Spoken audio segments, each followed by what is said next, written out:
Chelsea lose. Top four race is more than on. Chelsea flop away at West Ham. A poor performance overall. And Lomachenko there in the dying moments grabs the win. What an evening for Manchester United in the top four race. Leicester lose. Chelsea lose. 6 games remaining. And my God, what a run-in we are about to have. Can't wait for the reaction here from Chelsea fans. We're going to jump in some fan cams. We're going to do some of them joint. Let's just get this show on the road. Do me a favor beforehand, though. Hit the like button, hit the share button, hit the retweet button. Please subscribe to the Football Terrace. Top four race is open.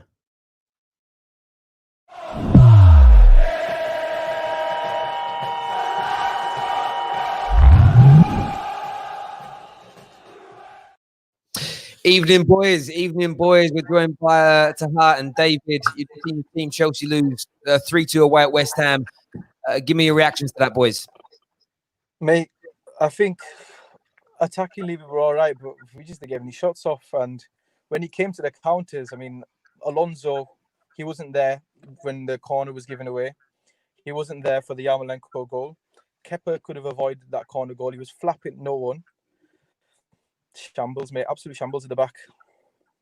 Absolutely. I mean, David, I had no faith in West Ham helping. West Ham weren't thinking about Man United, but from my point of view, and I'm just looking there at the steal on the counter attack out there. And Alonso was level. Alonso was level with the player at the beginning of the counter attack. He didn't bother track back. And Rudiger should know what the guy's a left-footed player. He shows him on the inside rather than the outside. It was shambolic defending at the end. Of course, your top four race isn't over. You're still well and truly in it. But West Ham, with the way they've been playing, they were there for the taking tonight, weren't they? Easily.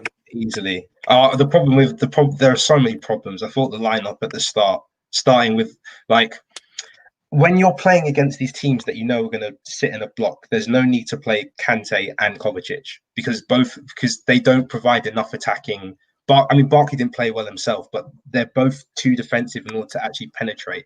You'd probably rather have Kovacic sitting in the holding role and then play with Mount and Barkley. To be fair to him, when the subs came on, they actually did all right. I thought Pulisic is by far our best player, but honestly, Marcos Alonso, I don't know why. We always go through a stint with this guy where we start him at wing back and he does really well. And he plays 1 or 2 games really good at left back. And then suddenly everyone thinks he's left back again. And then he costs us another game. Yeah, he was very, very poor today. I get your point around the lineup. It's the thing with the lineup, it's hindsight based. I mean, I still got away with one. I actually think they made the right decision to disallow West Ham's first goal. But I know a lot of people say we could see the ball, but still got a player there. It's disrupting your vision, in your way. For me, I think it was right. It was a close decision, but it was right. But you then take the lead. You just didn't defend well at all. I mean, you look at your first goal. Azpilicueta, why is he marking a geezer? The tallest, best at heading the ball in the team. Crazy, makes no sense. Crazy decision. You've got Kepa didn't command his area, and then you had Tammy, by the way, on the line. Easy clearance with his left foot, but he went with his right foot. I mean, there was 3 mistakes one after the other. It's crazy. And on Tammy, I mean, defensively, you're poor today. He's played 2 games on the bounce for you. He's had 1 shot in 2 games.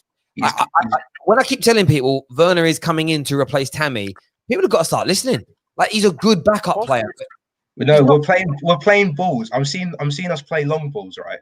And balls around the corner. And I'm thinking, if it's Werner on the end of this, he's getting there and he's probably getting a shot off at least. But when it's Tammy, even he's a tall person, even at crossing, whenever we cross near post, he goes far post. Whenever we cross far post, he goes near post. Whenever we cut back, he's on the goalkeeper. I can think of easily 3 times in that game when a ball's dropped in and it's in the 6-yard box and there's just no one there. After the first time, someone needs to gamble and be there, because if we do that, it's another easy 2 goals. Suddenly the game's 3-1. It's done. Yeah, no, I don't disagree with you. When you've got problems at the back defense, and do you know what as well? I've listened to a lot of you Chelsea fans recently. It's great. Werner, Ziyech, amazing to score more goals, but you need better than Rudiger. You need better than Alonso at the back. There's no doubt about it, because you're still going to leak goals. There's a comment here that says I want to try and pronounce this name correctly. Is it to pronounce Tagliafico? Tagliafico. So there we go. Yeah, for a dyslexic, that's hard to say. It's true. You need to strengthen in those areas. And again, I think what we have to be mindful of is Frank Lampard needs time. He's a fledgling manager. He's in his second year of management. He will make mistakes as well moving forward. But who's your next game, boys? Who's your next game? I think it's Watford. Watford. Yeah. At Bridge. Yeah, that should be easy. Yeah, but we said this about West Ham. Very true. But I mean, what I would say is that this opens up the top 4 race now again. Massively. The super chat here says Christensen was poor. The centre backs are the most inconsistent. Would you agree with that, gents? I do think Rudiger's our best centre back, and I do think he's just unlucky. I mean, that Yarmolenko goal, it was a 2-on-1. The Yarmolenko squares it, or he's got pushed to him. He was in a tough situation there. He didn't have any support. He didn't have any help. I do think he's our best centre back, and I think if we were to sign another one, he'd play alongside Rudiger. Mate, I hear that completely. Listen, I appreciate you coming on, bro. We don't have many Chelsea fans of country, so I appreciate you coming on. Speak to you soon, mate. Take care. Thank you. We had a super chat here. It says, Chelsea remind me of Liverpool in the early days. This is going to be an interesting corner. Adding Nikki from West Ham Fan TV to the show. Nikki, I just want to start off by saying, mate, next time I see you, I'm going to buy you a nice plate of pie. That's what the boys did tonight. And David Moyes, all is forgiven. You must be over the moon with that performance and victory. I'll tell you, Terry, I was on here after the Tottenham game, and I made some comments, and I don't think they was wrong. I don't think the comments were wrong. I think they was fair based on what we'd seen in the game. But tonight, I've got to give David Moyes some credit. He's gone to he's made a bold decision in dropping Noble. He's made the right subs at the right time, and that was my biggest criticism against him. I don't know where everyone's gone. I'm just sitting here on my own. We can hear you, mate. Yeah, 100% here. Sorry. So he's made the right decisions tonight, and everyone's sort of stepped up. Everyone stepped up tonight. Massive props to Souček. I thought he was brilliant in the midfield. That's what he was giving us a little bit of energy before lockdown. After lockdown, I thought we might have lost a yard or two, but he was brilliant tonight. I don't know what that disallowed goal was all about, but in the end, it didn't matter. I've been screaming at the telly over that disallowed goal, but they was brilliant tonight. Everyone, we defended really well. A penalty and a set piece. I mean, the set piece was brilliant by Willian. And if we'd have got a draw by that, I wouldn't have complained too much. But I thought we took it to Chelsea. We showed some passion. We showed some fight, and in the end, it was a brilliant goal by Yarmolenko. Yeah, absolutely. So, the comment here, it said it's from a Chelsea fan. It says the new sponsor is 3, and we conceded 3. No, I get that, and I think it's as I say, it's one of those games where I'm sitting there as a neutral to the game, but desperate for Chelsea to drop points, and I couldn't see West Ham doing it. Based on our conversation, Nikki, I thought I've got nothing left, and out of nowhere tonight, and it's 3 bonus points for West Ham, because it almost feels like you were going to survive when it comes to the 6-pointers against all the teams at the bottom, and it just gives you that added boost. Now you get sort of 4 points out of your games against Watford, Norwich, Norwich, and you'll probably be safe. Probably. It's one of them. You can't rest on your laurels. We've got to go into the Newcastle game. We wasn't expecting anything tonight. On the past 2 showings, we wasn't expecting nothing tonight. It is a massive bonus 3 points, but it's not like we've won them in a game show. We've earned them points, and it just shows we can play well enough to earn points. But we can't rest on our laurels. The thing I was getting worried about is we was going to put all our eggs in the basket, because we played I wouldn't say a weakened side, but we didn't turn up against Wolves. We didn't turn up against Tottenham. And I was thinking to myself, we're just chucking away these games. We're chucking away the points. Luckily, everyone else around us was dropping points as well. I mean, Bournemouth getting fresh today was huge. And how well are Newcastle doing at the minute? And guess who we've got next? But it's huge for us when you see the teams around us not picking up wins. And I think Gary Neville said it at the beginning of the Sky Sports broadcast. These conditions suit the big clubs with the better players and all that. And when you look at Wolves, when you look at Tottenham, when you look at Chelsea, they've got the better players. look, I can't think of many shocks before tonight after lockdown. You know, so I think that this is one of the biggest shocks there's been.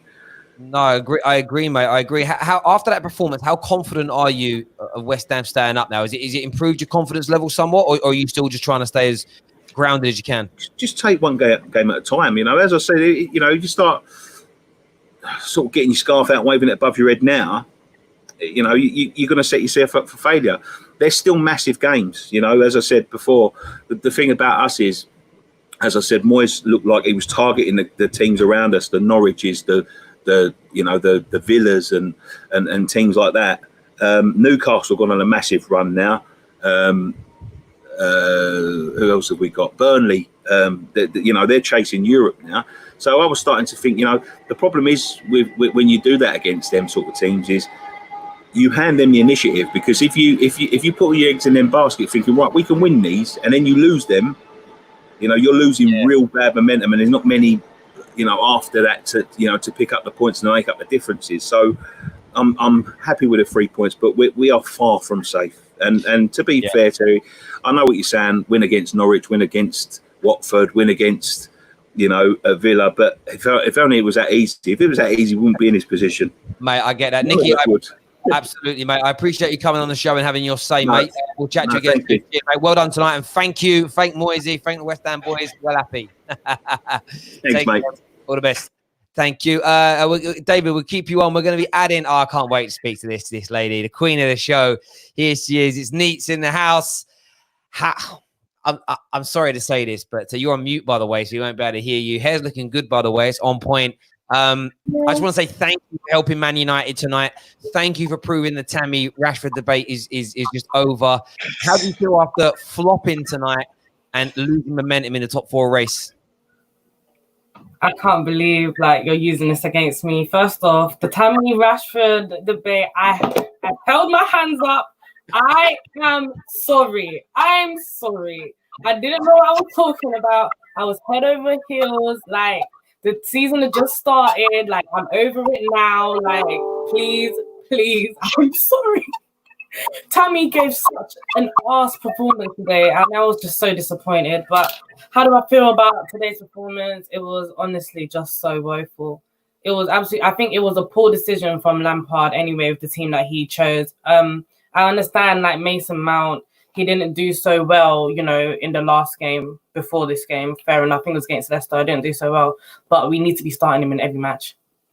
We do. We need to be starting him. The midfield was shocking today.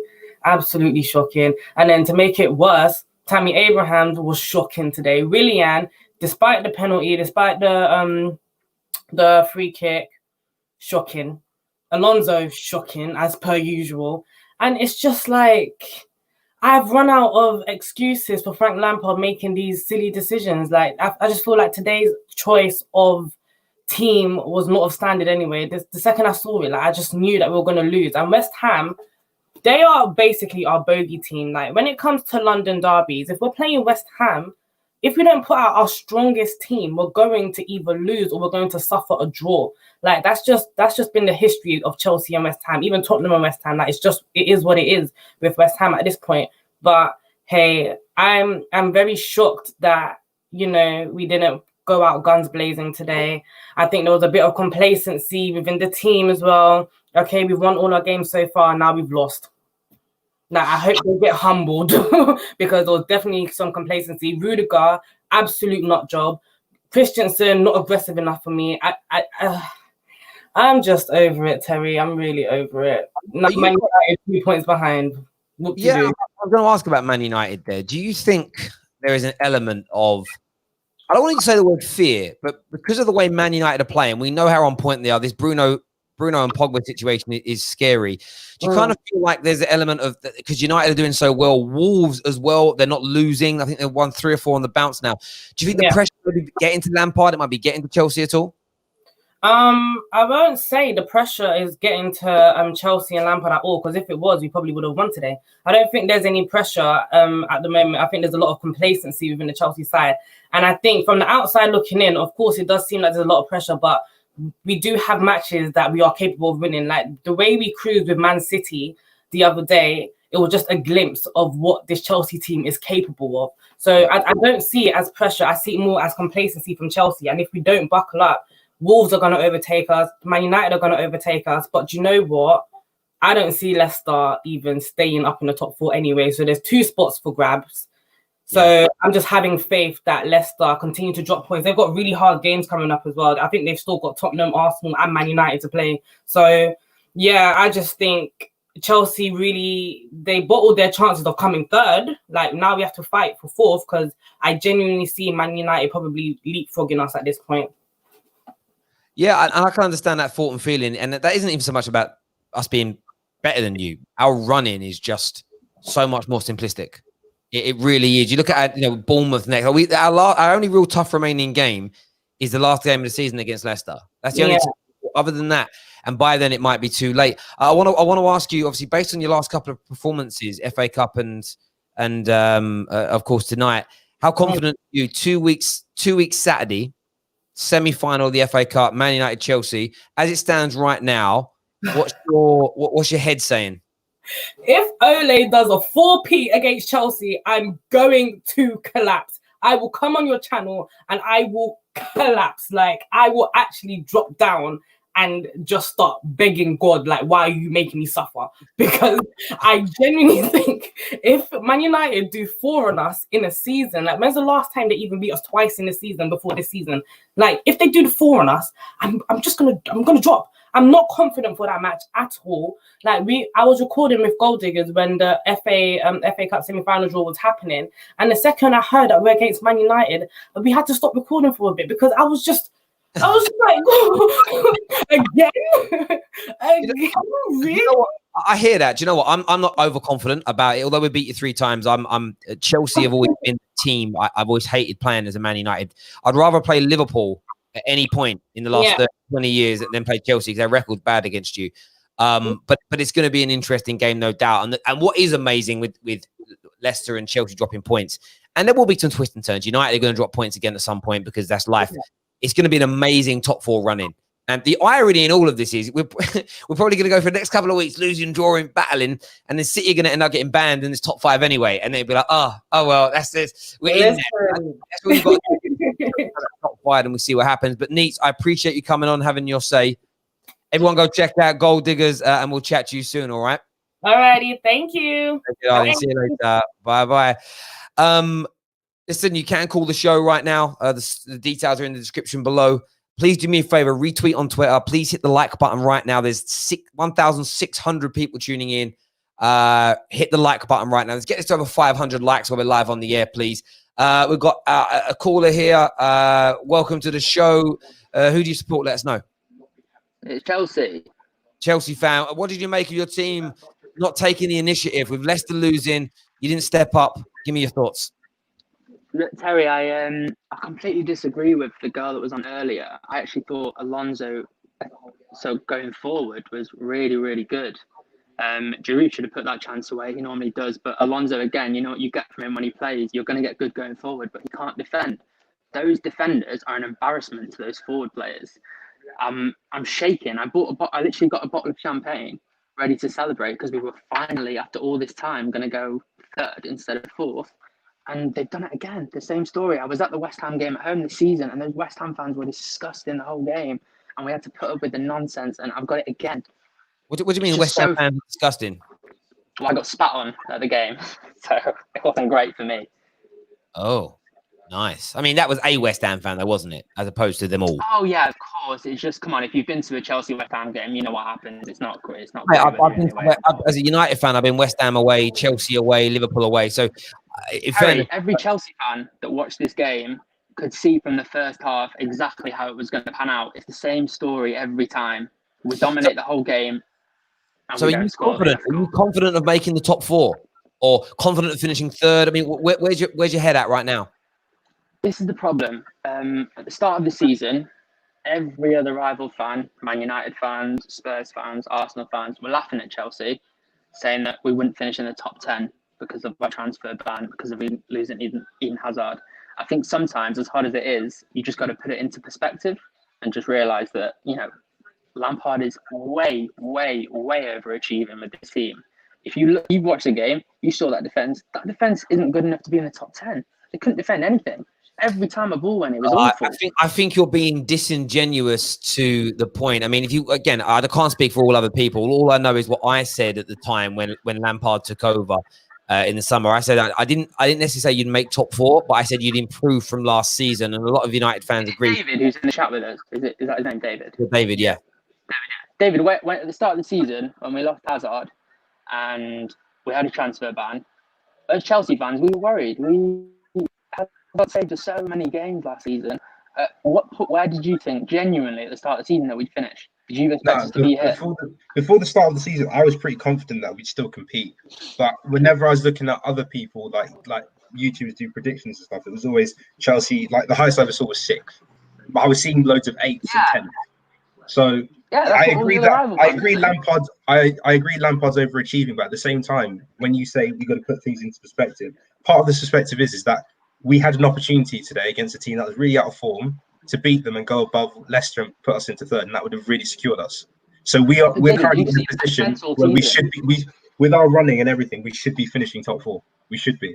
I don't think we should. I think he's way overachieving with that team.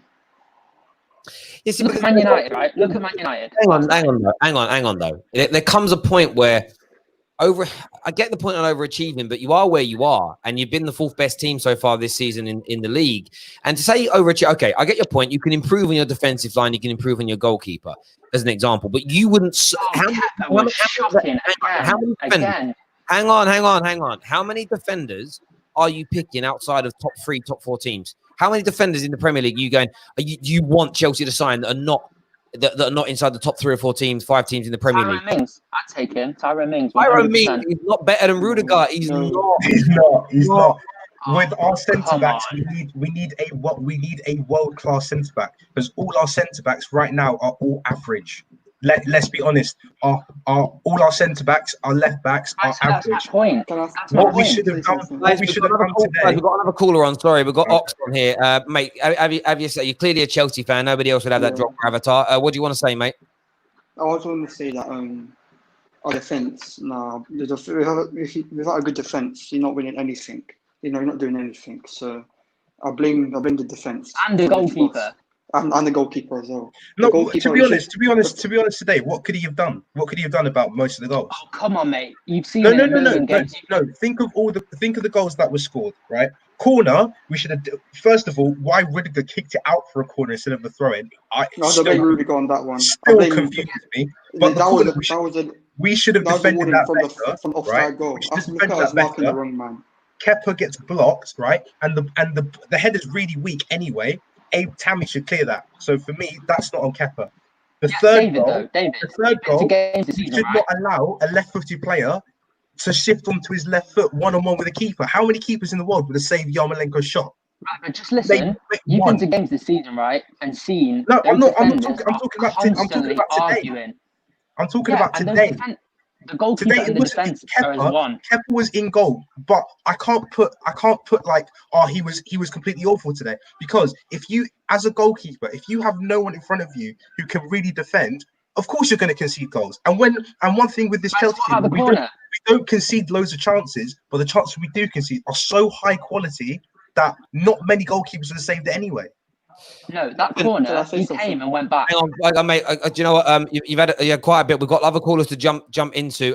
Ox, just have your last say, please, and then we're going to move on to some more callers. I appreciate all your points. We just got about 10 people waiting in the waiting area. No, for a Kepa situation, he could have done better, but I still blame Aspilicueta. Aspilicueta for the first goal. I don't know why is he marking him in the first place? He should be marking him. That was an unfair disadvantage. And also, for Tammy Abraham, we should play Giroud. Giroud should be playing from now on. He hasn't been doing nothing. I appreciate that. Listen, boys, I appreciate both your comments and both your opinions. We're going to move on to a few more callers now. We're going to throw Patrick into the mix.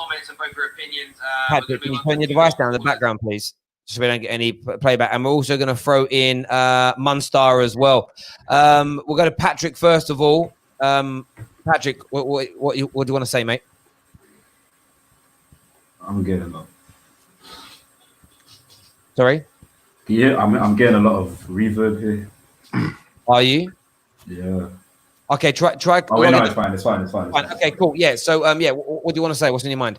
Basically, it's one of those ones where you're like, you just look at Kepa and you're like, what is this guy doing?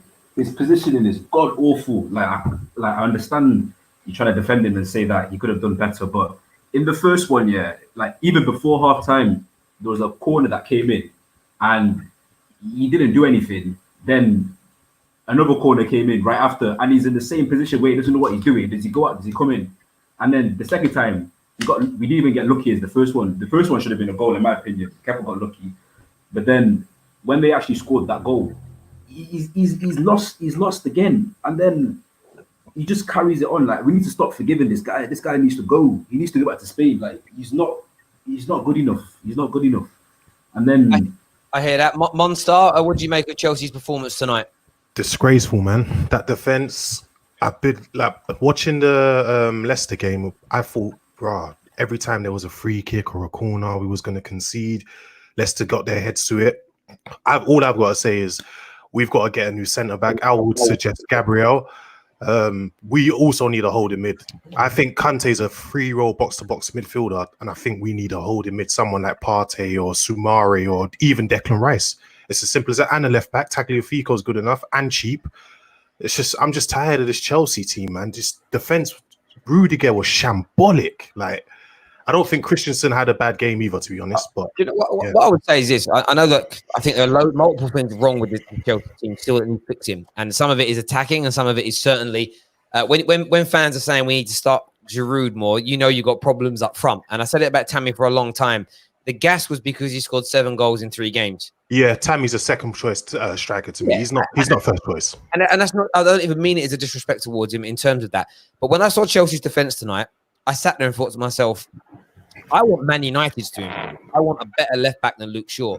But I was sitting there watching again. I'm so happy I've got Luke Shaw, and I'm so happy I've got Maguire, and I'm so happy I've got Spider-Man because, like, we've built that area first. So it's taken us a bit of time to get it settled. But suddenly, Man United's defense, that's actually our main strength right now because we're not conceding, meaning we've got more freedom to go forward and score. Where with Chelsea, this whole season, I don't actually know the exact amount off the top of my head. I'm going to go and take a little look now.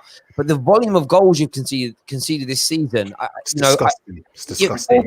It's ridiculous. 41 plus, so 43 goals you've conceded. When you look at everybody else in the top 6, Liverpool 21, City 33, 31 from Leicester, 31 by Man United, and 34 from. They've conceded 4 more goals than Arsenal. You know, if you go down to the teams in relegation, you only conceded 10 goals less than Bournemouth. You know, Watford are in relegation have conceded 49. Brighton have conceded 44. So it shows for a top team how bad your defense is. And I think, I'm very happy with what I've got as a team. When you said Gabriel, we've actually got a guy on called Gabriel at the same time. Literally, as we added him to we said his name, it freaked me out. I assume you support Chelsea. No, I support United. Mate, so we're going to change the flavor slightly. Helped us tonight. What an amazing! We didn't kick a ball tonight, and we're close for. What did you make of the performance from Chelsea? What do you think it was? Lampard tactics, bottle. What would you put it down to? No, I'd share the blame. It's both. It's the players and the manager because basically, if you look at Chelsea, right, throughout the season, their issue has been their defense. It's not been creating chances or it's been scoring. It's being finishing those chances and defending, and especially defending counterattacks. Like their problem is their defensive transitions. Like you saw in the first game against United, they didn't lose because they were outplayed. They just lost because they couldn't defend our counterattacks. And it's the same. And it happened today again with West Ham. Just go counterattacked. You go back on the video I made 4 weeks ago now about Lampard's tactics and what he's done. We spoke about it in that video that I don't remember the exact amount off the top of my head. I have to go back and rewatch it. But the volume of goals that you conceded from counterattacks between Sarri and Lampard, I think it's increased by about 120%. Like it's a huge increase in goals. And I put that down to one defensively, but it's pretty much the same defenders. So it's more to do for me as well with the transition. So you're missing David Luiz, but David Luiz had a decent season last season. Do you know what I mean? Yeah, but he's the difference maker. Sure. But yeah, I look at it like this. I think you lose the ball a lot in the transitional periods and in the attacks, because in the same way I saw with Man United, we get the ball into the Pereiras and the Lingards. And I'm not talking about losing possession when someone's trying to play a cutting edge ball that's ripping a team apart. I'm talking about the first touch is too heavy and the ball's overturned. And I look at Mason Mount as an example for that. Just, he's good, but he's not of the level. You throw Kai Havertz into that position tonight, actually, instead of Mason Mount came on, instead of Barkley, I think he loses the ball 20, 30, 40, 50% less. But that's why I get angry with Chelsea fans, because let's be honest, yes, what's his Mason Mount and Tammy Abraham, yeah, they're good, but they're not of the Chelsea level to be starters. They've got to come off the bench, Yes. if you ask me. Exactly. 100%. And whenever I Mason- say it, sorry, go on, David. I was gonna say, Mason, when he came off the bench today, I mean, he did one pass that really annoyed me when he like just fired it into Loftus-Cheek. But literally, when Mason came off the bench today, I had no problem with him, because at least he was creating and doing something. Barkley, I don't know how Barkley is still starting in this team. It doesn't make any sense. Like, he's Like, just not. The crazy. team, And when I some people in that team were just not good enough. This is Literally, where- Pulisic is the only guy. He's the only guy. and this is where Barkley is Everton level, mate. the thing, right? This is where football fans have got to stop being emotional and sensitive. When I say that Mason and Tammy are not good enough, I'm not just basing it on what my eyes see. I'm basing it on the fact that Tammy scored like 4 or 5 goals in 6 months of football. He's had 1 shot on goal in the last 2 games. Terrible. And it is terrible. And the thing is, and if it was just these 2 games, and I'm not one of these reactionary fans where he's brilliant for weeks and has 1 bad game. I told you he's rubbish. I'm just saying, on a frequent level, he's not doing it.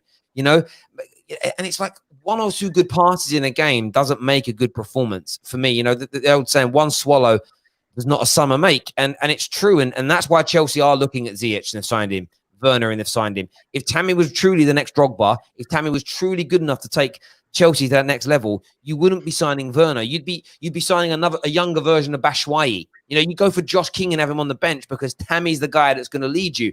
No, Tammy is a side dish. You know, he's a bridesmaid, and I don't even mean it rudely.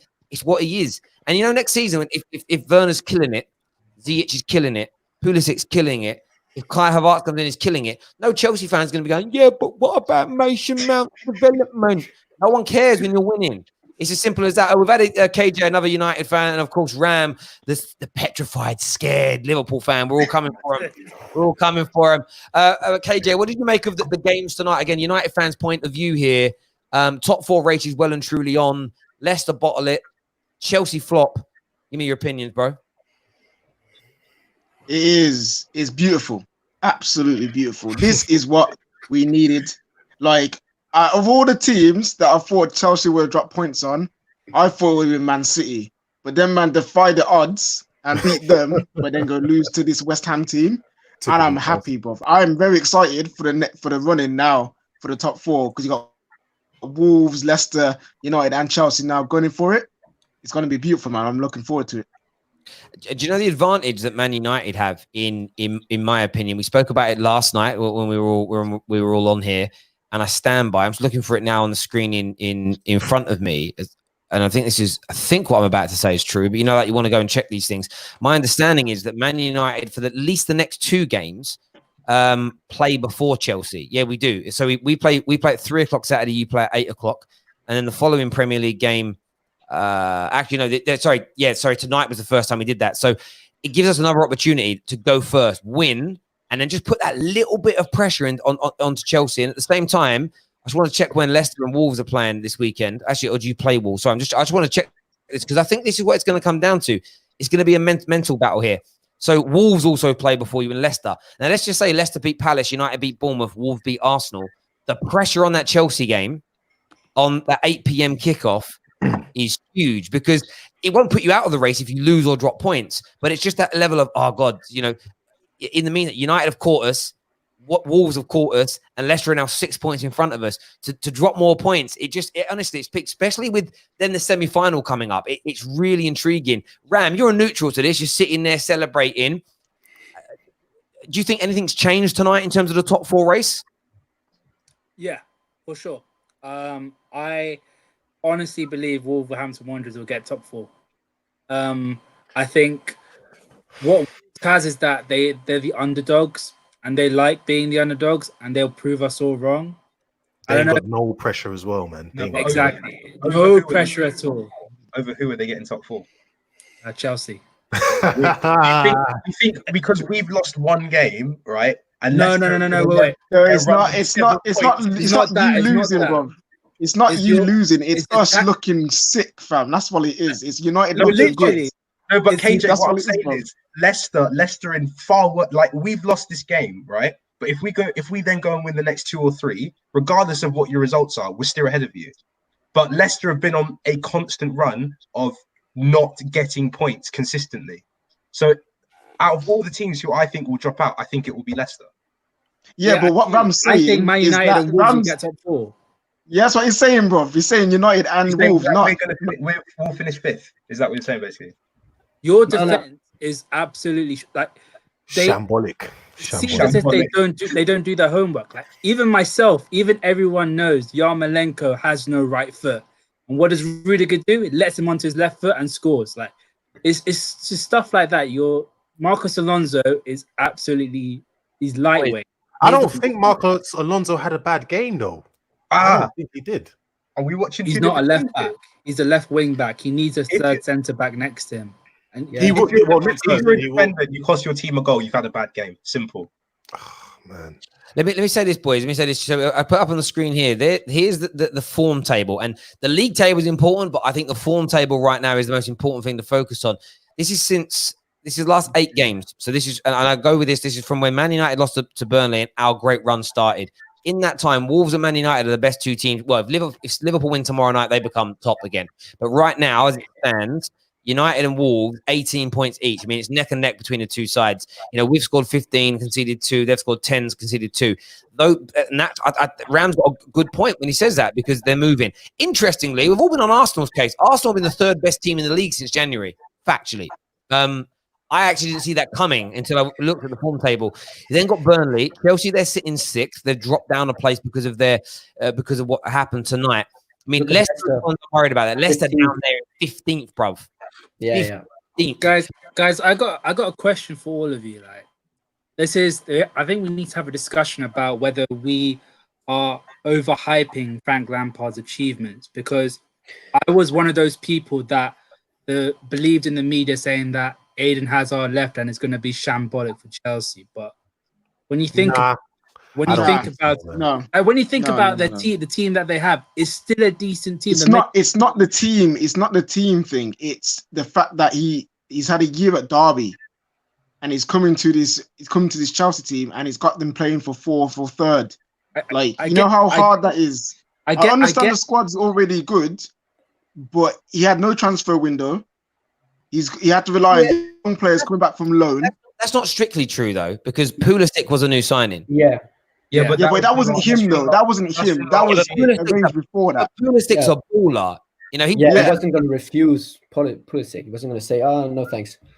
He wasn't going to say that. I get that he has no experience, but I feel that Chelsea fans are downplaying how good, how talented this team is. Like if you put their midfield against our midfield, No, but the thing is that same talented team, last season was playing sorry ball. One at a time. Go on there, KJ. Yeah, I'm saying that same talented team last season was playing sorry ball and just about made it into top 4. They shouldn't have really. United and Chelsea shouldn't have been that close, but we were because the league was that bad that season towards the end. So to take that same talented team that still struggled a bit last season and to continue to make them better, playing better football last season than last season, is a very good achievement, and especially from the fact that he's only played for Derby. Only managed Derby. It's a really good achievement. Like you can't take that away from him. Yeah, if you ask me, he has overachieved a little. I think he is a good manager. I think obviously we've had a terrible defense from last season. We don't really have no creativity in that midfield. I know people will say Jorginho this, but if you look at him, he doesn't really get any assists. To me, he's terrible athletically as well, you know, when it comes to coming back. What I say about Jorginho, he's like what Thiago is for Bayern. He's not that good. No, if he's not that good, why did Pep Guardiola want to buy him in 2017? Well, now you've seen him in the Premier League. You've seen how, obviously, when you look at players from other leagues, you might think they are just as good, but when they come to the Premier League, you see how they're not as good. So based on that, Ram, you are saying that Maguire is a top class centre back then?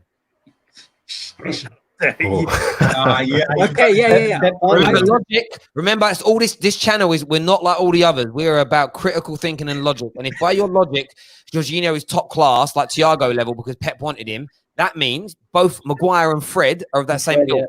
Can you admit that? Hang on, before we go any further, can you admit they're top class, please? Based on your logic, Ram. Record that. This is being recorded. I guess so. I think those peacock feathers. I guess so. No, I wouldn't just say it. Crazy. Yeah, Maguire is top class. He's What? Wow. Who said peer pressure doesn't work? He caved. No, look, I think Maguire is a good centre back. I don't think he's. Just say he was great. Come on. I think he's decent. All he needs is put Ake next to him, and you got a good pairing. I think so. No, put Maguire next to Christensen. It's not bad. Honestly, it's not bad. Because they both, because the things that Maguire. Are you saying you want to get rid of Rudiger? Is that what you're saying? Trust me, I came on the show weeks ago when we had one Chelsea show. I said Rudiger is the most overrated player in our squad. Yeah, I think Rudiger should have been the only centre back we should got rid of. Are you all watching the same football? Yeah. Not gonna lie, he looks a bit like Sacco when he defends. He doesn't know what his feet are like. But wasn't he like your best centre back for a period? No, I personally think Christensen is our best centre back. I think so. I've always said this. What about Aspie? No, centre back. Aspie's our best back in a 3, but not in a 2. He's like that. He's like that. What this argument is again about Chelsea's best centre back, it's tallest dwarf. We're arguing about two men with small penises. We're arguing who got the bigger. It doesn't matter. And by the way, look, there are 3 or 4 centre backs in the world that are like the creme de la creme, and I'm not at this point putting Maguire into that. Maguire is a level above what you guys have, and it isn't just about the physical side. And by the way, this is why I rated. It didn't like the man, but it's why I rated John Terry so highly. Anyone that can play in the modern day game with 0 speed and can handle themselves is super intelligent, because you have to positioning, man. That's why the Zidanes of this world, that's why the Inzagis of this world, the Teddy Sheringham's, the Cantona, the Bergkamp, it's why they're so amazing. And for a defender, it's even harder because you've got pace running at you. They just know how to position themselves to generally not get caught out. Now, they will. And John Terry was one of the best ever in the Premier League. But you can find compilation of him being caught out by speedy wingers. It didn't make him a bad player. What they often need next to them is a bit of speed. If you took a Upamecano, right, as an example, and put that next to Maguire, you could create such a partnership. I mean, if you put Maguire and Van Dijk next to one another, you ain't scoring goals. You're not scoring goals because you've got everything you need there as a partnership. And that's where Chelsea needs to improve, probably even more so than your fullbacks. The central core of a team. The reason Chelsea was so good from 2004 through till John Terry retiring is the Czech. You had Czech, Terry, Carvalho. Terry was there forever, but you Czech, Terry, Lampard, Drogba. That core through the middle. Yeah. But don't forget, they had Makelele and John Obi Mikel in front of them. So that is very important. That is very important. No. But Kante is a box to box free roll. He needs a holding mid next to him. He needs a holding mid next to him, and that gives him the freedom to defend and take and cut out. Whatever. If you understand. And I think these players aren't aggressive enough. Like Rudiger, Christensen. Like I've seen Robert Lewandowski turn them so many times. He's like one of the best strikers in the world. Exactly.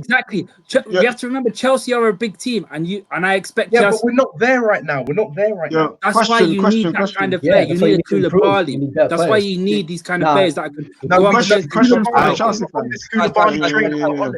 Guys, what's the question, KJ? If you guys are linked to Kai Havertz and all these midfielders that are cool. If you guys do not sign a new centre back this season, next season, do you still think you're challenging like you feel like you could do with the signings coming in? We're not challenging. I think we'll finish top 4 again. It just honestly, it depends how good the other two decide to be. You'll basically be like Liverpool in 17-18. You'll be able to attack teams, but then if you get counter-attacked or if the other team defends well, All right, so if it was if it's between Kai Havertz and a new centre back, are you guys saying new centre back? New centre back, yeah. No, let me tell you what Chelsea need to do. Chelsea are saying, they want to spend 70 mil on Kai Havertz and whatever, and then 60 mil on what's his name? Chilwell. What Chelsea need to do? Okay, you can get. Say you spend a 70 mil on Kai Havertz. Sorry, I can't hear anything.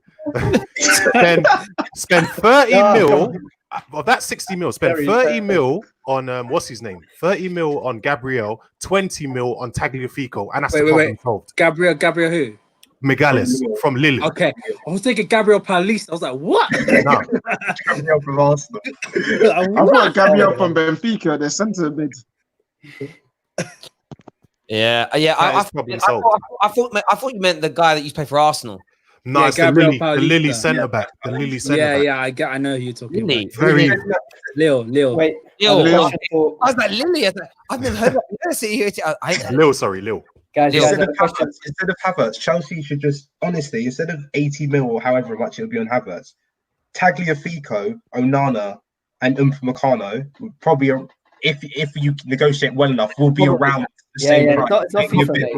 I know it's too many players. That's not the problem.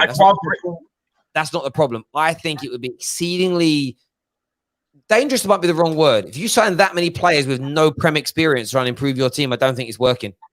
No, but I'd rather have that and go through a season of trying to look at Liverpool right now, right? In the way they improve their team as an example. Brilliant players from abroad. But when you look at the Manes of this world, Mo Salah had played here already, but you look at Mane as an example, Genie that they bought in, Van Dijk, Robertson. They had that Milner. Milner. They don't have to be British, but they had that. You knew they could play here. I think that's key. If you go out this summer with, because the one thing I'd say with Ziyech, Werner, Havertz, all these players that have been named, they are balling in their own countries. But we have seen. I mean, you guys signed Shevchenko, you signed Crespo. I've seen Chelsea sign so many, not just brilliant. I've seen you sign stars that everyone's gone, sake. Chelsea, what, and then they've done nothing. And if you sign 6 or 7 like that in one summer, it could click, but it could also go completely and utterly the other way. You've got to teach them all Chelsea's way. You've got to make them all set. You've got to make all these people. I wouldn't say Crespo was bad for Chelsea. I think he was actually quite good. He was good, but he wasn't. Crespo was amazing with Milan, but he just look no different to Man United. When we signed Di Maria and we signed Falcao, what we got from what Di Maria did was okay. What we he left after a year. What we didn't get from them, what we thought the excitement would be. And I think there's the element of balance, because it isn't just them playing well.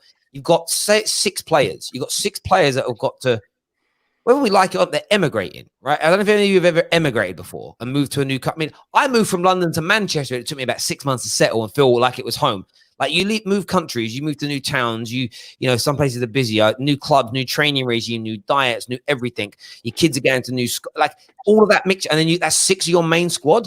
I think it might be too much upheaval. It could be too much upheaval. I almost feel like that's why Chilwell. I know a lot of people. I don't want British players, but actually Chilwell might be a better bet. I know he's expensive. Yeah, but Chilwell without a holding mid is scary, man. What about Luca Digne from Everton? What about Declan Rice? Yeah, I think Declan Rice will be a good.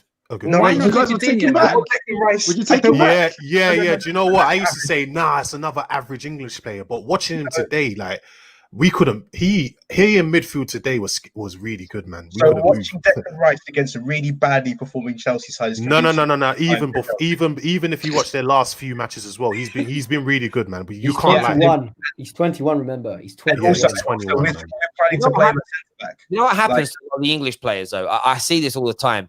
It's almost like when people find out they're English, there's that another English player.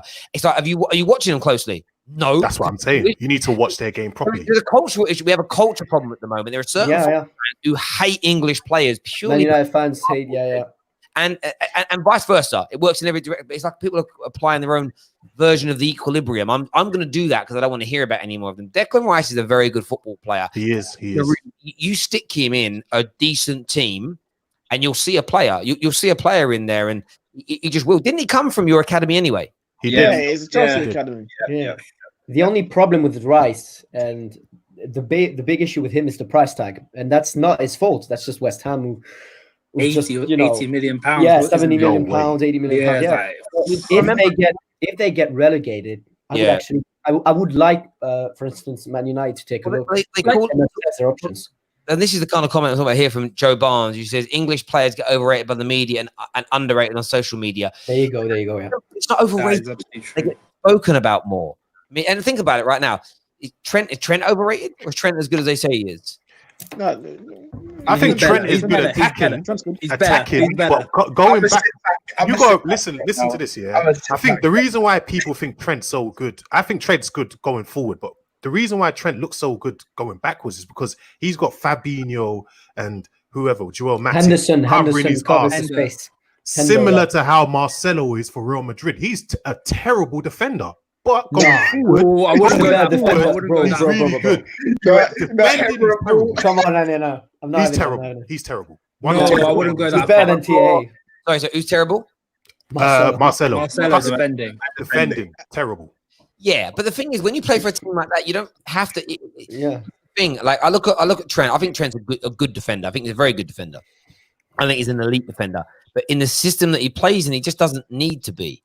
You know, this is what I keep talking about with football fans. It's horses for courses. At the end of the day, there are some horses that are great on soft ground with hurdles, and that same horse couldn't win a race on a hard ground. I don't know what the actual phrases are for horse racing. It's horses for courses, and Trent for the Liverpool system is perfect. The workman-like, obviously they're technically good, but the workman-like midfield they have is perfect for them. That wouldn't work. Man United system wouldn't work with a workman-like midfield.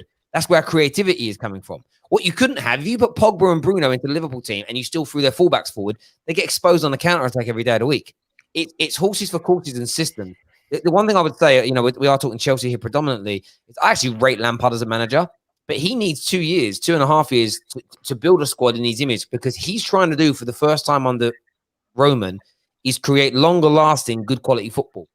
My fear has always been this, though, is Chelsea fans turning too early, which may not happen because it's Frank, but it's the owners not giving faith. And you guys have had so many top managers, all with different philosophies that come into your club.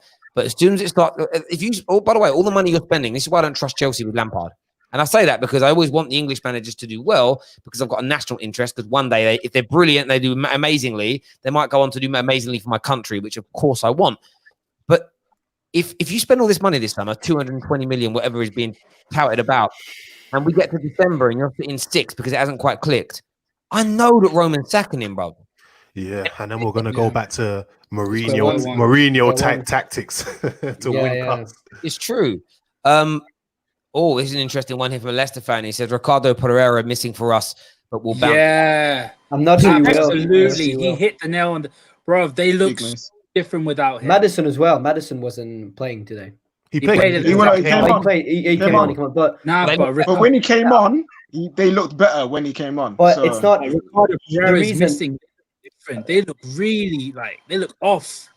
Yeah. But it's Brendan Rodgers choking again. No, they haven't. Can I just say they haven't been off? They were just on a hot run of form before. Yeah, exactly. All of your opinions were like, they're amazing. They weren't. They were always overperforming at the start. Exactly. And now, I hear that. I think it's your typical Brendan Rodgers choke game, isn't it? It's happening all over. I feel that as well. Brendan Rodgers just in a slip now. He's a serious choker, Brendan Rodgers, and Ram knows it. As a Liverpool fan, he's a choker. Yeah, because they were on a downward slope. Okay, wait. Hang on, stop. He's not a great manager. He's a good coach. He's a brilliant coach, but he's not a good manager. I know he's a bit like Glenn Hoddle. Yeah, I mean, but when he fell apart at Liverpool was when he got into the Champions League and then had to start rotating a squad. And I know he lost Suarez as an example, and they didn't buy well enough. As soon as he had to start rotating his team, that season you nearly won the league, you played one game a week, right? And it was just easy because no one got injured predominantly throughout the course of the season. As soon as he had to go, right, now I've got 2 games a week and I've got to rotate. He couldn't do it as a manager. You know, he was winning a one-horse race up in Scotland, and he was huffing and puffing doing that. You know, to be honest, when he felt. There's a joke out there that's my wife is so ugly. You know, she comes second in a beauty competition when she was the only one in it, and that's Brendan Rodgers. You get what I mean? Brendan Rodgers' management style is he's so ugly. He would, if he was the only one in the beauty contest, he'd still come second. That's him. He's a runner-up. He's a season runner-up. He's a flop artist. He ain't even a bridesmaid. Like, he's like the backup to the bridesmaid. So like, oh yeah, you'll be a bridesmaid if anyone gets sick and dies. Oh, okay, cool. He's done. Just to add on your point, like, he felt the heat from what Steven Gerrard was doing with the Rangers, and he sort of left.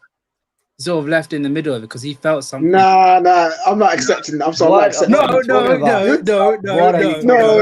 You're telling me. No. Yeah. Listen. You're telling me, yeah. If you're the manager of Celtic and a Premier League team came for you, you didn't call them. You didn't call them for the job. They came to you with a job. You're telling me, oh no, I'm gonna stay here just to prove that Steven Gerrard ain't outdoing me. No, you're leaving, fam. Money as well. People leave the Scottish Premier League to play in the Championship because it's better money. So there's money and there's prestige. And listen, I'll give you an example about Celtic. Celtic would leave the Premier League, would leave Scotland to come and play in England if they were given the permission. They've tried for 20 years. No one. Scottish teams don't want to be in Scotland. They don't. Like the country wants to leave the United Kingdom, but the football teams, they want in, bro. They would all. They're not voting exit. They're voting. We want to be part of it. And personally, I always welcomed it because you know what, that'd be fearful. Trust me, if Rangers and Celtic ever got into the Premier League, be fearful. They've got global fan base that's huge, bro. But you go history as well. You go to places like Turkey where they have like the Man United and the Arsenal and Liverpool bars and stuff. There's always a Rangers one full of people. Rangers and Celtic are global clubs, bro. They're just Scottish. Money. It's like what Yanis Hadji's dad told him about Rangers. He didn't know about Rangers until his dad told him so much about it, and that's how people know about the club. And they had so many world-class players beforehand. So yeah. Listen, everyone who's tuning in, please hit the like button. Like 1,500 of you still tuning in. Hit the like button for us right now. We're only sitting on 300. Why do my people? That's one thing about my viewers. I love you all dearly, but hit the damn like button. If you all hit the like button, this video would literally trend on socials. I know you probably don't do it because you don't want me to trend, because half of you are here because you don't like me, which is very weird. Please do it. Do you know what I mean? And then what you don't realize, if you want more people to hate me, spread the video. Let's go hate on this dickhead. Fine, I can take that. Share it, bros. Just do that for me. Thank you. But yeah, I mean, final thoughts before we go, boys. Ram answered this, and he answered it 26 minutes ago, and we went on to a big tangent. KJ, who's making the top four? Top four. I've said it before, and I'll stick by it. It's going to be Chelsea and United. Chelsea and United, definitely. Yo, listen, you can put the W sign up there for me, all you like. Wolves, they're going to do that's cool, isn't it? But I feel like Chelsea and United would have a little bit too much for them. And then, don't underestimate Roadrunner, man. Don't underestimate. I'm not. Listen. Also, about just before I finish, Alan Saint Gucci Mane over Traore, fam. There we go. I'm done. That guy carries. To be fair, he's got 3 assists today, actually. Yeah, hat-trick of assists. Alan Saint Maximan over Traore, fam. David, who's making that top four for you, bro? Liverpool, City, Chelsea, United. In that order. I'm going to come to Monstar next. Yeah, I agree with David, man. I think it's Liverpool, City, Chelsea, United. But I think Wolves. I think if Man City's ban upholds, I think Wolves get into the Champions League. Can you imagine how Leicester with 4th then they're coming 6th? It'd be hilarious. Gabriel. It's going to be Liverpool, Man City, United, and then Chelsea. Wow. Yeah, I agree with you. I think United will leapfrog both, and it's not a salty thing. We purely got the easier running, and a better goal difference as well. So yeah, of course. And I think when you start looking at the running as well, so we just click here quickly. When we look at like Wolves, we look at Arsenal, we look at Chelsea as an example. When you start, that's what I say, Arsenal. Yeah, I know. By the way, I mean, on the mid-table show, bro. I started waking Arsenal fans up earlier about maybe after winning 3 games on the bounce, you got a chance. And then I looked at their next 4 games. It's Wolves, Tottenham, Arsenal. Then they play Villa, who are fighting for their lives, and then they play Man City. Wow. When you look at the running of the Chelsea United, Chelsea play. Well, obviously they've already played Leicester in the cup. I mean, just get this up. Chelsea have still got to play Liverpool. As an example, they've still got to play Wolves. So they're playing. So all the teams at the top, Wolves have got to play Arsenal, and they've got to play Chelsea. Like a lot of the teams left in the running have all got to kind of play each other. What that means to Man United as well is they're all going to drop points. Like in the Wolves-Chelsea game, someone's dropping points. To get where I'm coming from, we then play Leicester, and I think by then we can submit. I think that's what gives us the advantage that we don't play anyone else now who's involved in the top 4 race. We had Tottenham who were half in it when we restarted. We drew, and then we slapped Sheffield United. Everybody else is down near the bottom. I think we've got the ability to beat them. I think it'll be narrow. I think we'll finish in front of Chelsea by a point or so. Leicester will drop out because I think they're done now. I think psychologically they're just drained and finished. And the weather's hot. They haven't got their fans to get them through games. They've got a thin squad. Can't score. I mean, they're only 2 goals they've scored in all competitions since we returned. Was a worldie from Chilwell, and then their goal today. I mean, it was just a ricochet. It wasn't even a goal. Pure luck. And that's going to be in their head the whole time. And they've actually played well in the last 2 games at times against Chelsea in the FA Cup and today, and they couldn't do anything. And I think that's draining for people. So I would say that, and I think that then sets us all up nicely for next year. I think Man United will do bits in the summer, Chelsea will do bits in the summer, and then Ram, and we're coming for you, bro. Trust me, I said, we're not going to defend the league, man. We're going to attack the league, mate. Oh, shut up, mate. Shut up. I've seen that all over Twitter. Oh, my manager. Oh. Already complacency creeping into Liverpool. And I'll tell you as to how I know this, because they briefed the press that all the training sessions have been exceedingly intense since we've won the league. You wouldn't even why would you even have to tell us that? In case you're telling us it because you're worried. By the way, what we've also got to pray for as well. So we did the greatest teams ever. We put the point scoring in there. Liverpool's points are great because I've already given them the 20 points if they get 100 points. We need Liverpool to drop 8 points. If Liverpool drop 8 points between now and the end of the season, they cannot achieve the 100-point marker. So hopefully tomorrow night, that's 3 and 8 gone. Are you that petty? Yes. Hang on. How I don't want my 2 teams are currently top number 1, number 2, greatest Premier League sides of all time. Of course, I don't want you to match it or beat it. Why would I? Like, is it petty for you to not want Man United to have 7 European trophies? Wait, which Man United season did you say is number 1? I didn't watch the 08-09. So it's 08-09. Yeah, no. So it's not 07-08. We look at a 5-year period of best. So Man United's 99 team from that point for 5 years accumulated the most points on the points-based system we did. Second was our 08 team in that 5-year period there. I think third on we haven't won every team yet. The third team came in at the Invincibles. Yeah. People forget they won the league 2 years before, plus multiple other trophies. Fourth place came in Chelsea's Jose side 5 years. And then the Centurions of City. Centurions of City are the scary ones because they've still got 2 years remaining in their 5-year period. And they're only like 10 points behind the Invincibles. And they could catch both. That's, again, why I hope they win nothing now for a couple of years. Liverpool got that ban. Yeah, the ban will help because that means they won't be able to win the Champions League. So what if they win the Champions League and the FA Cup this season? That'd be very better season than Liverpool, isn't it? They'll be breathing down Man United's next. And again, that's only a double treble season. That's not even controversial. Double treble season. It's not a double treble. It's not a treble. There is only one treble. It's Jimmy. The trebles, the Liverpool treble in the early 2000s and the City trebles, they're the equivalent of having 2 stripes on your jogging bottoms. You get what I mean? They're not real. Do you know what I mean? It's wow. They're not real. It's not the treble, bruv. Do you know what I mean? You know when your mum comes over, I bought some Coke and it says Roller Cola. Yeah. As does home brand. No, my man, Coke. Yeah. Coke, no, I want Coca-Cola. That's what your trebles are. They're Wait, not real, bruv. actually, you said this. Which team is better then? Your Premier League winners this year or your treble winning team? That's hard, man. If we go for player to player, it will have Treble to winning. I'm being salty. No. This team. That's really annoying me about Liverpool winning the league with Sky. And it doesn't annoy me from a Man United fan's point of view. I think it's disrespectful to this current Liverpool team. Is that they're like showing clips, like they've done this whole thing, this montage of like from Liverpool's first game in the Premier League, showing goals from Fowler and Owen and loads of little clips of Gerrard, and you can hear You Never Walk Alone, and it goes to the modern day team, and then it's like a montage of the trophy going up with loads of players from the history, and I'm like, hang on. All those guys failed. They're all Why? They are glorifying failings. Man United win the league next year. I don't want video footage of Morgan Schneiderlin behind video. They failed. I don't want Pereira. He gave Rashford his debut. They're failures. Ram. Gerrard, you should have come to Chelsea and won trophies, man. Fucking hell. Oh, Ram. Have you signed that petition that's going around to give Gerrard a Premier League medal, fam? Oh my God! Shut up, man. Nah. Why? bro. Shut up, bro. Allow that. There's no credibility. No credibility, City. Trust me.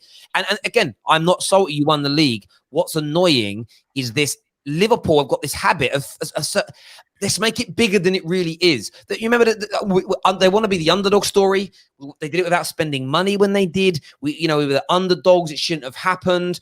Everything's built up like it's a like Toy Story 5. It's a big Disney movie. No, you had a brilliant team with a world-class manager. You spent big money, and you spent billions over the time in the Premier League. And for 29 years, you flopped in the Premier League, barring a couple of good seasons. This team celebrate that. Celebrate that with all your might. Klopp, give him a statue. This is your greatest team in 30 years.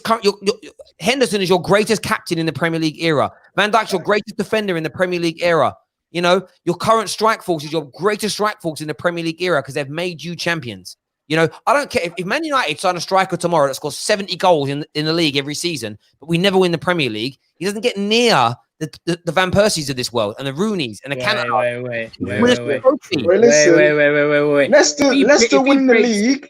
Leicester winning the league is a bigger achievement than this Liverpool season. Is there? I'm not denying that. Sky Sport, Leicester champions. A montage of Tony Cottee scoring a goal in 90. It's embarrassing. But you know what? Listen, why Sky do it as well? They're pulling on the heartstrings of Liverpool fans, and I get it. I do get it. But I look at it from a winner's point of view, where I look at it and go, "Hang on a minute." Like if I finish the year, I've started the year in my current day job. I don't want them going and find the old commercial managers who lost their jobs for being shit and going, "Oh, we're going to give you part of Terry's bonus and celebrations because he's done a good job." No, it's me. Also, I did it. It's not fair. It's not fair on young Liverpool fans because they didn't see half the man play anyway. They're probably like, "Yo, who's this guy?" You know what I'm saying? Ram's sitting there like, "Who's Robbie Fowler fans? Like, what's going on?" I know who these players are, man. I'm not that young, man. Even Gerrard should get a medal, yet this guy single-handedly cost you one medal 5 years ago. Yeah. It don't make sense. It don't make sense. I've already said, if Steven Gerrard getting a medal, so should Frank Lampard for helping you, man, get that title, fam. Yeah. Two medals. Just to say on that, Steven Gerrard cost us a fucking league. Whenever he played for us, we had a 10% win percentage. Yeah, so don't disrespect him, bro. Well, we need to stop the argument, yeah. Boys, I need to show you something, right? I need to show you this because this is basically if I was Liverpool Football Club, this is what I would basically be saying.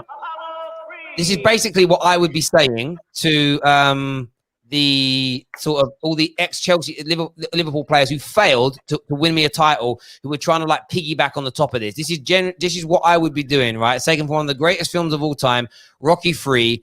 This is what I would do. I'll just share this with you all now.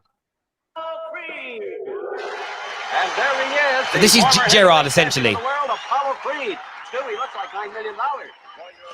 Get out my face. Don't need nothing you got no more. Don't need no hair's been messing in my corner. And you better get that bad look off your face before I knock it off. Come on. That is what they need to do. Don't know has-beens in my corner. You guys were washed up. You guys never. I know it sounds harsh, right? But that's how I feel. I don't want any has-beens around me. That's how I feel about it. And I look at it and go, honestly, on a real level, and I'm getting animated. I feel it's disrespectful to this current Liverpool crop to allow 30 years of failure to piggyback on the back of your success. I find it embarrassing. You know what I mean? Well, I think it's embarrassing. You can let them do whatever the hell they want, man. They keep trying to include Gerrard in the Premier League's best ever team. He never won a title. He doesn't deserve to be in that team. Yeah, simple. Because Gascoigne would get in there. So there we go. Paul Scholes sits above both of them, innit? So it's all good, fam. It's all fair good. enough. Fair enough. Yeah, actually, someone said Apollo Creed obviously did win the title as well. Apollo Creed wasn't a failure, but it has-been, and that's why it's even more. That's why it's even more important. It's a very good point there, Indiana. But that's how. Wow. When Gerrard medal, I just want Henderson to walk up. I don't want to know you had no more, fool. Just get out of here, loser. No, the Geordie accent. I smile upon my face. Honestly, if I'm gonna go watch Rocky III after this, that is an elite film. Look. I don't care what happens. If you youngsters ain't watched it, you got to. But yeah, I just, you get where I'm coming from. I'm not even saying it's wrong. I do. I think it's disrespectful this current crop. You know what I mean? You know, if Ollie's in the league, you know, like sometimes you get this. They did it a little bit to Ranieri, and it wound me up in the same way. When they were, Nigel Pearson built the base though that he won the league from, but he didn't win the league, so shut up. You know what I mean? You could take that back and actually, well, Brendan Rodgers deserves a medal then. Didn't Nigel Pearson almost get relegated? Exactly. Oh, that's what makes the thing. That's what makes that place. story so beautiful. That's what makes it so beautiful.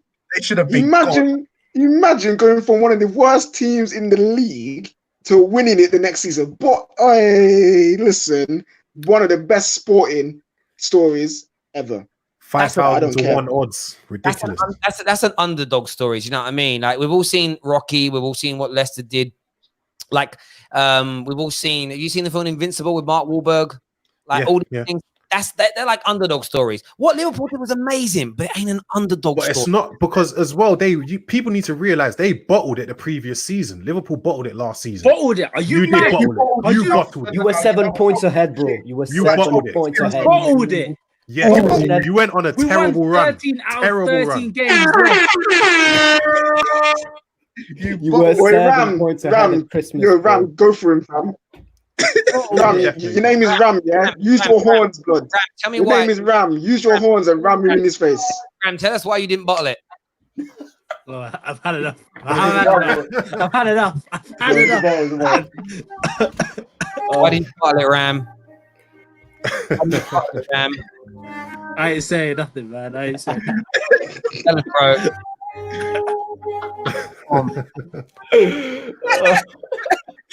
Ram, I'm disappointed. You know what I love about this, right? I love about this. There's so many comments about going, you're so salty. This is football talk. If you sit down with your friends in a room, this is how you chat football. It's not salt, it's jokes, bro.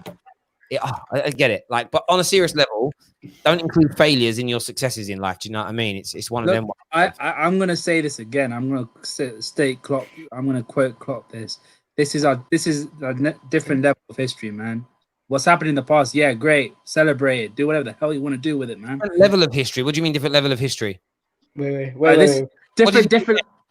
Like a pillar. This is a pillar. This is where we say, okay, this is our history now. If you get what I mean. Oh, in history or in history of in Liverpool's history, man. That's fine. That's cool. This is a pillar. I was about to laugh in your face.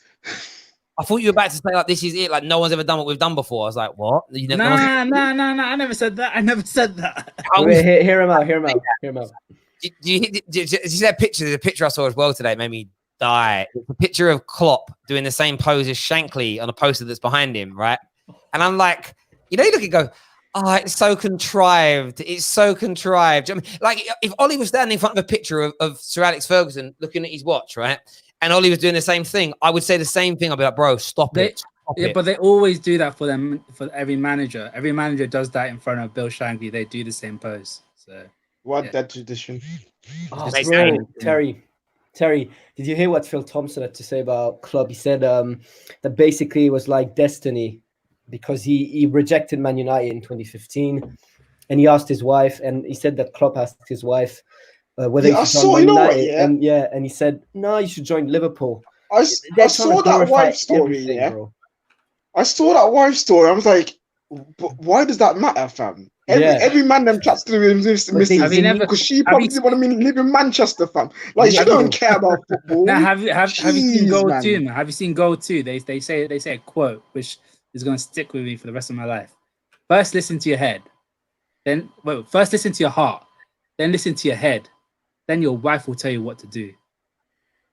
Yeah, well, that's only if you've got a wife. Yeah, exactly. I would like to do the action of being under the thumb, but we know what happens to YouTubers if they do the under the thumb notion. Someone edits it up and says that you're being offensive. So I won't do the action. But yeah, if you live under the thumb, then you do that. I don't listen. The missus don't tell me what to do. I'll be 5 minutes. Yo, listen, there's a reason why Terry is always in his room talking to us guys and not his wife, fam. He's always getting banished by her.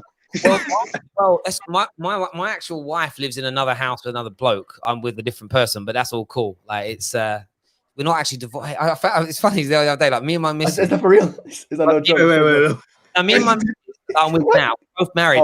people. But this, like, I ain't paying for the divorce. I can wait another year and then I can file for it without having to pay for it. I ain't wasting no money. Joe, the divorce is like, I found out about marriage is this: the government uses it as a way of making money out of you. So I went to like the courts and I was like, I want to get divorced. So like, you got to do this, this, and the other. I added it all up just to like make I was like, this is like $4 or $5 to get divorced. Like, yeah. So what am I paying for? I said, I just like for the. I said, isn't there not just a bit of paper we can both sign? They said, yeah, you have to wait 5 years for that. I was like, well, I'm not spending $4 or $5. It's the same as when like I had to do some stuff for my kid, and I was like, well, I want to have my rights like to see the kid. And I said, oh, were you married when you had the baby? I said, yes. Well, you have joint parental responsibility, which means neither of you have custody, so you have all the rights that you're actually requesting. I said, oh, so I don't need to go to court. Well, yes, you do. So what do you mean? I said, well, to get those rights enforced, you have to pay for it. But they're my rights, yes. But I have to pay to have them, yes, because they're civil rights as opposed to like a legal. And I'm like, that's just the way of the government making money out of you. I'm like, so I have to pay you to make her give me something that I'm already entitled to. And by the way, it wasn't even a dispute. It was more, I just wanted something in writing in case things got messy, right? This was years back. And I'm like, I ain't paying it. I'd rather take my chances with the Wicked Witch of the West. You know what I mean? I'm not giving you all this money. I just thought, yeah, said, listen, boys, never get married. It costs you about 3 times as much to get into it. It's just crazy. I hear you. Unless you're religious, for religious reasons. Other than that, it's like, what's the point? Once you live with someone for 2 years, you basically, the rules are the same anyway in this country. Like, if you live with a woman for 3 or 4 years and you buy a house together and stuff, no one's not protected. Like, you ain't got to get married. You know what I mean? It's all mad. That's all mad. Don't get married. Don't get married. Right. Ram, I have a question for you because you're the league champion, yeah? What would it take? Stop reminding us. What would it take, yeah, for you to be Klopp out? Ooh. Shit. He comes second next year. I honestly don't know. I think most Liverpool fans wouldn't say be Klopp out if they came home and found him in bed with their missus. I think they'd go they take Klopp in. I think they grab their wife afterwards and be like, "Were you good enough for him? Were you good enough for him?" I think they. Honestly, I think they would. Did you fake it enough? Whatever. I don't know. I think that's what they'd be like with their missus. They'd be like, "Right, outrageous. Do your best." You know what I mean? Klopp, do a cup of tea. Let me take your hat off, though. Let me take your hat off while you're doing it, Klopp, and put it.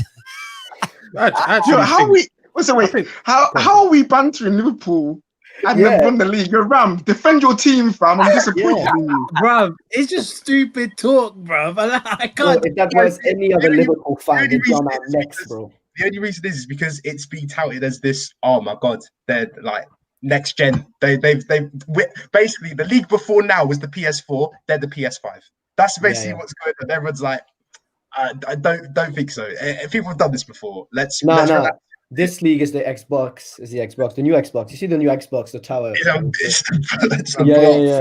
mini fridge. Yeah, it feels to me, you know, when your mate says something to you like, oh, you got to watch this new comedy special or this film. It's amazing. You watch it and you're like, this is all right. That's how what Liverpool have done is brilliant. But the way people like are talking about it, I keep, you know, I'm waiting for that epic thing of like, oh, why is this so good? Do you get what I mean? It's brilliant, but it isn't like out of the stratosphere. Do you get what I mean? It isn't. It's not the Michael Jackson Thriller album. Do you get what I mean? It isn't something. It isn't the Wright brothers inventing an aeroplane flight. It isn't what Leicester. That's how I feel about Klopp's football, bro. I'm saying it now. I think Pep's football. That's how I feel about Pep's football, man. Pep's football is hella boring, man. I hate watching Man City. Yeah, but that's how it has always been. Remember Barcelona, Spain, they were always boring teams to watch. Where it's brilliant to play. What I love about Jurgen Klopp's football, and I will say this, is the games still feel competitive. Where when when Pep's teams are at their best, it's a boring spectacle, and I hate that. I like a good spectacle. I like to watch a good game. I agree. But boys, listen, I'm sorry to cut you off. It's getting late, and I got to go to bed. Thank you all for tuning in. And I'll chat to you all again soon. Everyone who's watching, please hit the like and share button. Listen, if we offended anybody, I'm going to hurt my feelings. This ain't bad about my team. I want to take this moment to apologize to absolutely no one. Yeah, we're not going to do that. Listen, take care. Goodbye. God bless. And I'll see you all again soon. Peace. Take care. Bye. Take care.